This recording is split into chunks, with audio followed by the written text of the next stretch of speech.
This episode is provided by Thomas Allgaier and Frennis, based on the most relevant LinkedIn posts about go-to-market in calendar weeks 48 and 49. Frennis is a B2B market research company helping enterprises gain the customer, competitive, and positioning insights needed to drive GTM success. Welcome back. For the past few deep dives, it feels like we've been talking a lot about shiny new tools in B2B. We have. But this week, the conversation, it's really shifted. The noise about all these individual AI experiments is sort of fading out. And what's taking its place? Leaders are finally getting down to brass tacks. They're asking, what is our operating model? That is exactly the signal we pulled from LinkedIn this week. It feels like B2B leaders are done just, experimenting. They're aggressively engineering their revenue future. Yeah. So this deep dive is really our shortcut to understanding those key trends. We're seeing them cluster around AI maturity, disciplined system design, and I think the human elements you need for growth in 2026. Let's unpack it. The future architecture of GTM. Okay, so where do we start? We have to start with AI maturity. Yeah. It's defining the whole structure of the GTM team now. AI is moving from this chaotic, let's try everything phase to truly governed operations. Okay. A perfect example of this came from James King over at Idean. They didn't just let their teams run wild with new tech. They set up a structured Rev AI accelerator program. And the result of that structure was huge. I saw that, a 40% boost in win rates. 40%, right. And that boost suggests the real advantage of governance isn't just efficiency. It's about eliminating the biggest drag, which is just wasted time. So by having a framework... Exactly. By creating that framework, they made sure the AI was only focused on high-intent, really well-qualified prospects. The structure cut out the noise, so the AI could just amplify the signal. And you can see that strategic shift in the job market, too. We saw some data shared by Jesse Landry and Brian Martmitz. Oh, yeah, the GTM Engineer role. The surge is incredible. Job openings are up a massive 205% year over year. And the comp, the median is hitting $160K. Wow. This isn't some admin role anymore. It's an architect. That salary is huge. Yeah. It makes you wonder, is that a permanent shift? Or just that temporary scarcity premium you get with a new hot title? That's a good question. I think Sumit N. and Benjamin Reed had a really clarifying take on this. They basically said the real GTM engineer isn't defined by the tools they know, like Clay or N8N. Right. The ones who survive are the systems thinkers, the automation architects. If a tool just vanished tomorrow, the system thinker could rebuild the logic from scratch because they get the discipline. And the technology itself is defining that discipline now. I saw a fascinating observation from Jonathan Moss. He said most teams are still stuck just automating old cloud-era workflows. Speeding up manual tasks, basically. Exactly, what he calls Gen AI native GTM. But the real competitive edge, the thing that separates the leaders, Okay. that's moving towards agentic native GTM. Okay, break that down. Agentic native. Well, if Gen AI is like a powerful assistant typing one email faster, agentic native GTM is like the team lead who wakes up, sets the strategy, and delegates the execution autonomously. So it's AI agents running entire workflows. Yes. With persistent memory, multi-agent orchestration, it's totally rebuilding the revenue architecture. And we are seeing that get embedded everywhere.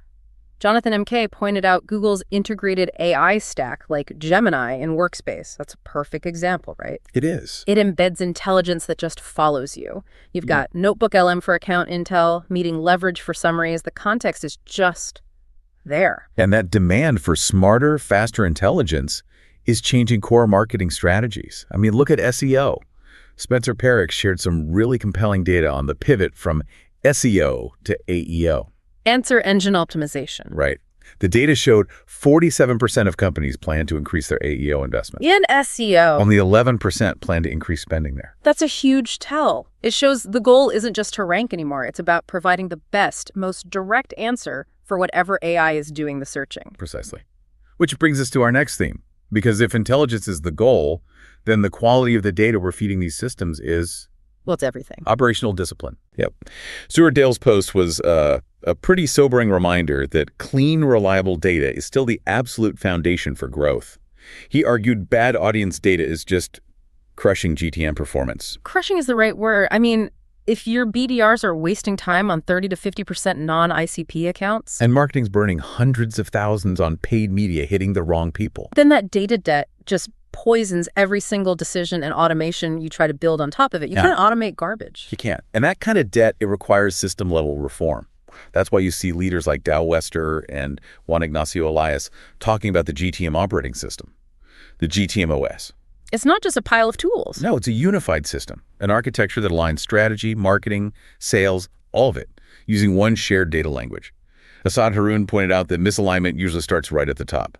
You need the CEO, CMO, and CRO speaking the same language. I think the hardest part of designing that system is perfecting the handoffs, those moments of friction. That's why I love Janine Sua's analogy, the 7-second play. A Nick Saban idea. Yeah. She says you have to break down every single GTM handoff, the signal, the routing, the sales acceptance, and just perfect those tiny, crucial moments. That analogy is brilliant. It shows that even a massive tech investment can be completely derailed by a 1-second human error in the handoff. Which is so critical when you find out that, 73% of B2B leads might not be sales ready at the moment they convert. Exactly. You need a perfect system to nurture and route those leads. And Jeremy Grandeleon made the perfect point here. He said manual lead gen dies the second you stop working, but a real GTM engine... It scales exponentially. Right. The focus has to shift from short-term hustle to building these durable compounding systems. But to make that shift, you need confidence at the leadership level. Joel Harrison highlighted this confidence crisis. Only 9% of B2B leaders are highly confident they'll hit their 2026 growth targets. Only 9%. If the leaders don't believe it, how can they drive that systems change? Scott Travis said weak leadership just acts as this silent drag on everything. Which makes strong enablement and clear alignment even more important. They're force multipliers. Absolutely. And that lack of clarity, it almost always shows up in poor execution, especially around the actual message. A key takeaway from Justin Rue was that relevance beats superficial personalization every single time. Every time. It's so true. Teams obsess over crafting some clever first line. The superficial part. Right. When the offer itself should be so relevant based on deep data that the person would feel foolish to ignore it. GTM engineering isn't about clever banter. It's about making the value prop undeniable. So if relevance is the goal, then clear communication is the multiplier. Noemi J. emphasized that copywriting is probably the simplest, highest leverage skill a GTM engineer can improve. To increase their earning potential, yeah. AI can help draft and iterate, but it can't replace that deep human understanding of positioning and narrative that actually gets a prospect interested. And this focus on quality is so important because of this thing Ash and Em warned about. Pipeline theater. Pipeline theater. High activity, big pipeline numbers, all driven by sheer volume. But the conversion rate to close one is just abysmal. It looks great on a slide, but it generates zero cash. That's the definition of an unsustainable system. It is. And Jamie Walsh had the perfect contrast. He said GTM should be treated like a lab, not a factory line. You can only scale truth. Meaning any strategy you automate has to be grounded in evidence first. Exactly. Grounded in customer validation. If you automate pipeline theater, you just get more expensive, faster-moving theater. The lesson there is just so clear. You have to validate the human interaction before you even think about scaling the system. Clay's success story, which Christian Barres and Eric Lay were talking about, is a great example. Hitting 100 M at ARR. By investing in community and creativity and by turning GTM engineering into a real career path, they scaled a validated approach. And that idea of customization is key. Eric Wanda showed the real differentiator isn't just the big MarTech stacks. It's the custom-built apps and AI agents that augment them. That bespoke intelligence layer is what wins. And this has to extend post-sale, too. Noah Dannon noted that AI is completely re-architecting customer success. The new North Star is speed to value. Post-sales has to prove the product's worth with visible automation and shared plans, not just relationship management. And speaking of architecture, the most advanced GTM systems are the ones that extend beyond the company's own walls. Which brings us to our last theme. Partnerships and ecosystems. Yeah. Dr. Alejandro Cananero and Sophie Bonassisi both highlighted partner-led growth as a really high-leverage play. The shift is huge, right? It's moving from linear selling you one product to ecosystem orchestration. Where I sell you a product that makes your other tools more valuable. And you rely on your partners to deliver that full value. It's essential, especially as AI concentrates all the value around data flows and integrations. Sophie Bonassi laid out a really clear playbook for building that partner engine. And the first step, she said, is critical. Don't start with distribution. Start with delivery. To ensure stickiness and adoption first. Right. Then second, she said, enablement speed is the best predictor of success.